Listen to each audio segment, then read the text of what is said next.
310 The Yuma was directed by James Mangold. It was a 2007 film and stars Russell Crowe and Christian Bale. Small-time rancher Dan Evans volunteers to help transport prisoner Ben Wade to a train that'll take him to Yuma prison in order to pay off his debt. I've been watching a lot more westerns over the past several months. You guys know I saw Unforgiven for the first time. I also checked out Hostels. I watched True Grit from 2010. A bunch of others. I mean, I love the western genre. Something about the big bad West really intrigues me. I always enjoy watching these western movies, and nowadays I'm becoming more and more enthralled by them. 310 The Yuma is a film I've been planning on reviewing for the past couple of months. I never saw it before, but I always heard good things. I know my older brother was a big fan of this film, so I gave it a chance, and this movie was one of the best western films I may have ever seen.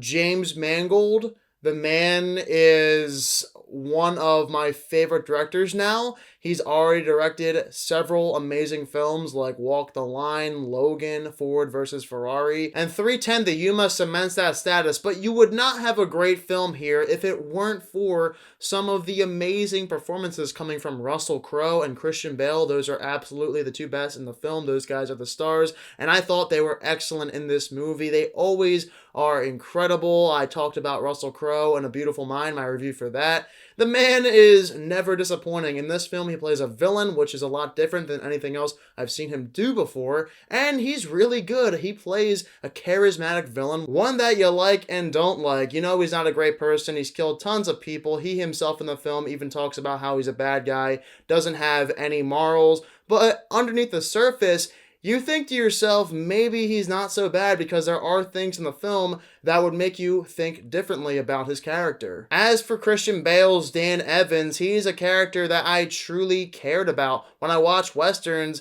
I don't really care that much about the characters half of the time, but in this movie, James Mangold did a fantastic job in making me root for Christian Bale's Dan Evans. He's a poor man. He's trying to provide for his wife and kids, but you know deep down that he's not going to be able to do that if he keeps going down the same route that he does. He's not the most caring, loving father/husband that you've ever seen. The man has been through a lot, but you know that he's trying to make it right for his family. So I really do care so much about Christian Bale's character in the film. Also, he lost his leg during the Civil War, but it happened in embarrassing fashion. He's not proud of it. You can tell his kids don't respect him, but Bale's character wants to make their relationship right. He wants to become a better father figure, and he's working on one leg, so you really feel for the guy. You want him to get out of this deficit. As a whole, the character development in 310 The Yuma is well taken care of. These character arcs are astounding for both Bale and Crowe's characters. I thought they were extremely well developed. I don't want to forget to mention Ben Foster's performance in 310 The Yuma. He gives a very underrated performance. It's not talked about nearly enough.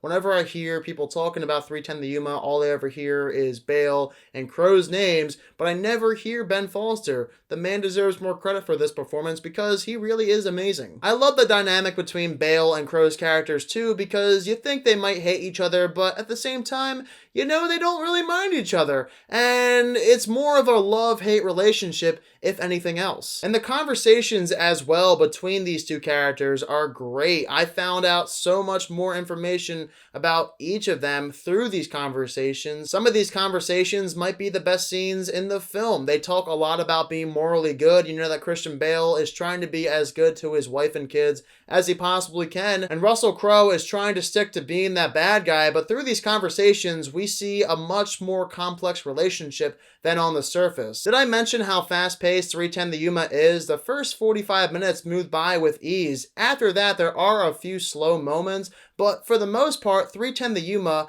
is an exhilarating film. My eyes were always glued to the screen. I could not wait to see what was going to happen next, not to mention how unpredictable this film is and emotional, especially the ending. I was tearing up. For a Western, this is about as close to greatness as you could ever get in this genre. It has an amazing finale, great character moments, a ton of action, exhilarating sequences. I have one minor problem with 310 The Yuma. It surrounds Russell Crowe's character. I love Crowe's character in the film, but his character arc is a little bit rushed. I didn't buy that his character would do certain things that he ended up doing at the end of this film, even if I love the decisions that the director and the writers decided to do with Russell Crowe's character, it seemed a tad bit rushed, and if they gave us more scenes that added to this eventual arc to Crowe's character, I would have bought into it more. Again, regardless, I love what they do with Russell Crowe's character at the end of this film, as well as Christian Bale's character. Everyone in this film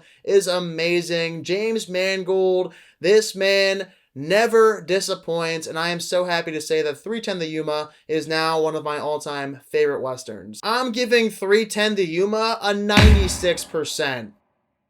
Alright, for those of you who also happen to see 310 to Yuma, be sure to let me down below in the comment section what your thoughts are of it. If you're new to my channel, click the subscribe button and give this video a thumbs up if you enjoyed it. Thank you all so much for watching this video, and I hope you all have a fantastic day.